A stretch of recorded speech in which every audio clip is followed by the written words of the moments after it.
Did the sins of Uther Pendragon lead to the eventual downfall of his son Arthur? Welcome to the Lore Fireplace, where we explore the ancient legends and forgotten stories that shaped the medieval imagination. Let's start the fire. The story of Arthur's conception begins not with heroism, but with deception, desire, and fate. Uther Pendragon, the High King of Britain, found himself locked in conflict with the powerful Duke Gorowal of Tintagel. Yet this war was not born solely from politics or ambition. It was driven by Uther's overwhelming desire for Gorowal's wife, Igraine. According to the legend, Uther first met Igraine at court and became consumed by lust for her beauty.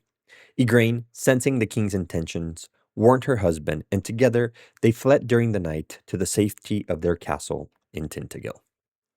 This is where the battle for Igraine was fought. Gorowal divided his defenses. In one castle, Igraine was kept hidden and protected. In the other, Gorowal prepared for war against the king himself. Uther laid siege to both castles for months. Yet despite his armies and power, he could neither defeat Gorowal nor reach the woman he desired. Desperate, Uther turned to the mysterious wizard, Merlin, who offered the king a terrible bargain. Merlin would help Uther claim the victory and gain access to Igraine, but in exchange, the king's firstborn son would belong to him. Without hesitation and consumed by lust, Uther agreed. Merlin used his magic to transform Uther into the exact likeness of Gorowal, and two of his guards were also disguised as two of Gorowal's knights, allowing them to pass unnoticed into Igraine's castle. Believing the war had ended and her husband had returned to her, Igraine welcomed them into their chambers. That night, Arthur was conceived. Yet, according to the legend, nearly at that very same moment, Gorowal was slain by Uther's forces on the battlefield. And so, Arthur, the future king of Camelot, was conceived through magic, deception, and bloodshed. In the weeks that followed, at court, Igraine struggled to understand what had happened. She had lain with a man she believed to be her husband, only to learn that her husband was dead, and apparently had died only a few hours before she had seen him. Uther eventually confessed the truth. He told her it was he who had entered the castle in disguise, and then he who had lain with her that night. This news made Igraine very happy, as she was afraid because she knew not who the father of her son was. And now she did. And it was no one other than the king himself, Uther. Soon after this, Arthur was born.